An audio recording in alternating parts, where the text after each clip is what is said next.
घर का बंटवारा। अरे विनोद, तूने हलवाई को सारा सामान तो दे दिया है ना? अक्षय की शादी में कोई कमी नहीं रहनी चाहिए। आखिर सबसे छोटा भाई है तुम सबका।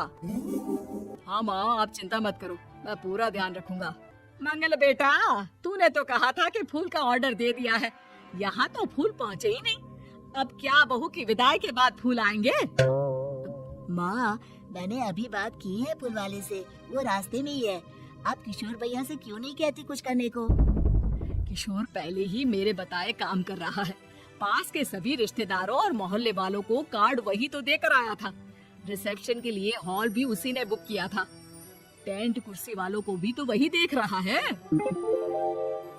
पर कई मोहल्ले वाले तो हमारे बड़े पूरे परिवार से जलते भी है, उन्हें बुलाने की क्या जरूरत थी? बेटा, शादी ब्याह में तो बुलाना ही पड़ता है, नहीं तो लोग क्या कहेंगे।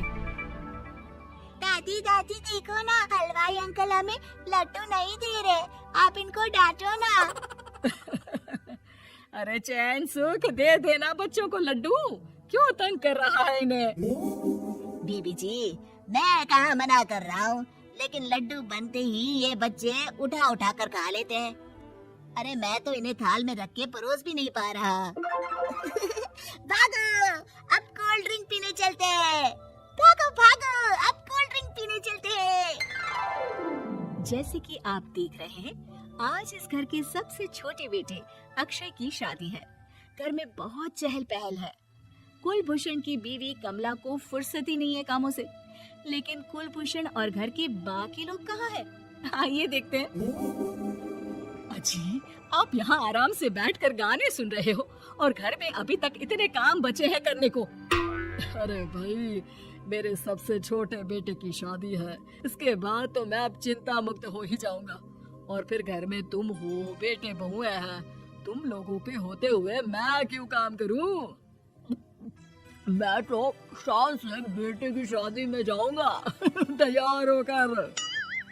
अरे ठीक है, अब आप आराम ही कीजिए। एक बार अभिषेक की बीवी आ जाए, फिर मैं भी आराम करूंगी और मेरी चारों बहुएं पूरे घर की जिम्मेदारियां संभाल लेगी। इतना कहकर कमला वापस अपने काम में लग जाती है। बेटा भी, तू अब तक तैयार नहीं हुआ? किससे बात कर रहा है फोन पर?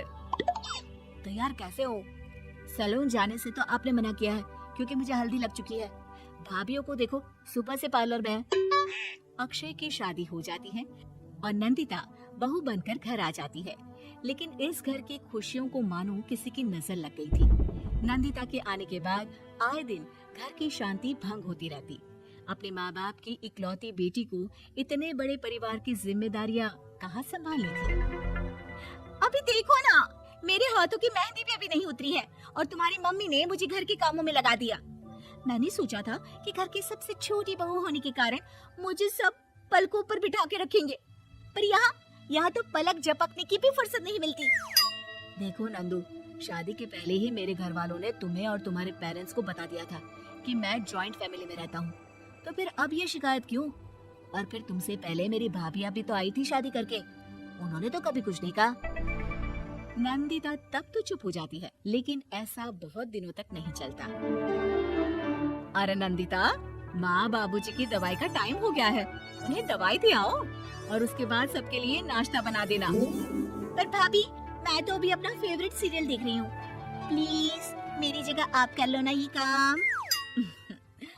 ठीक है, मैं तेरी जगह माँ बाबूजी को दवाई दे आती हूँ और नाश्ता बना लेती हूँ। तू मेरी जगह पूरे घर की डस्टिंग करके 5 बच्चों को स्कूल के लिए तैयार करके भेज देना और दोपहर का खाना बनाने के बाद कपड़े धोकर सुखा देना। उसके बाद हम दोनों मिलकर बाजार जाकर सब्जी ले आएंगे, फिर डिनर की तैयारी कर लेंगे और उसके बाद बस बस भाभी, मैं माँ बाबूजी को दवाई देकर सबके लिए नाश्ता बना देती हूँ। हे भगवान, ये कहाँ लाकर फंसा दिया मुझे। मेरे घर में तो गिनती की 8 रोटियाँ और 2 सब्जी बनती थी और नाश्ता निपट जाता था। यहाँ तो रोटियों का ढेर और सब्जियाँ बड़े बड़े पतीलों में बनानी पड़ती है। नाश्ता बनते बनते लंच का टाइम हो जाता है और लंच बनते बनते डिनर का। अभी मुझ में तुम्हारे पूरे परिवार का नखरा उठाने की और ताकत नहीं बची। मैं ऐसे नहीं रह सकती। अरे तो क्या चाहती हो तुम? मुझे अलग रहना है बस। तो ठीक है, हम कल ही शिफ्ट हो जाएंगे किराए के घर में। इतना बड़ा घर होते हुए हम किराए पे क्यों रहेंगे? ना जी ना, घर में ही दीवार खड़ी करो अपने हिस्से के आगे। घर के साथ साथ घर की खुशियों में भी दीवार खींच जाती है। ऐसे ही कई महीने बीत जाते हैं और नंदिता माँ बन जाती है। बच्चे के आने से अभिषेक के कंधों पर खर्चों का बोझ आ पड़ता है। अभिषेक का बोझ कम करने के लिए नंदिता भी पार्ट टाइम जॉब कर लेती है, लेकिन इससे उसके सर पर नौकरी, घर और बच्चे की जिम्मेदारी पड़ जाती है। नंदिता, ये क्या है? तुमने घर भी ठीक से साफ नहीं किया, ना ही मेरे कपड़े धुले हैं। चिंटू के बाल भी कटवाने जाना था, देखो उसके बाल कितने बढ़ गए हैं। अरे करती क्या हो पूरा दिन तुम? मैं करती क्या हूँ? तुम्हारा नाश्ता और लंच बनाने के बाद चिंटू को डे केयर सेंटर पर छोड़ कर आती हूँ, फिर खुद ऑफिस जाती हूँ। पूरा दिन काम करके आने के बाद बिना आराम किए बाजार से सब्जियाँ लेकर आती हूँ, घर आकर खाना बनाती हूँ, चिंटू को देखती हूँ, और क्या करूँ मैं? तो किसने कहा था अपने सर पर इतने काम लेने को? मत जाओ ऑफिस। ऑफिस जाए बिना घर के खर्चे कहाँ से पूरे होंगे? चिंटू की डे केयर का खर्च, उसके लिए बेबी फूड का खर्च, प्रेस वाले का खर्च, ये सब तुम्हारी सैलरी से होता नहीं है। अगर परिवार से अलग नहीं होती तो इतनी मुसीबतें नहीं उठानी पड़ती तुम्हें परिवार के साथ मिलकर काम करने में दिक्कत थी, लेकिन काम तो अब भी बहुत है तुम्हारे सर पर। चिंटू को भी डे केयर भेजने की जरूरत नहीं पड़ती। उसको गोद में खिलाने के लिए दादा दादी और घर के सभी बड़े होते। उसके साथ खेलने के लिए उसके भाई बहन भी होते। मेरे तीनों बड़े भाइयों के बच्चे भी बड़े हुए हैं, लेकिन बिना महंगा बेबी फूड खाए, क्योंकि मेरी माँ और भाभियाँ बहुत अच्छे से जानती है कि बच्चे को क्या खिलाना चाहिए। बिजली के बिल जैसे खर्चे भी सब मिलकर बांट लेते थे, लेकिन तुम्हें तो सबसे अलग रहने में ही मजा आता है, तो अब शिकायत क्यों करती हो? बस करो अभिषेक, बस करो। मैं मानती हूँ कि मैं गलत थी। मेरे एक गलत फैसले ने हमें बिल्कुल अकेला कर दिया है सबसे। एक घर में होते हुए भी हम बाकी परिवार से अजनबियों की तरह रह रहे हैं। अभिषेक और नंदिता की सारी बातें घर के बाकी लोगों को सुनाई दे रही थी। तभी कमला बोल पड़ती है। अरे नंदिता बहू, किसने कहा कि तुम अकेले हो?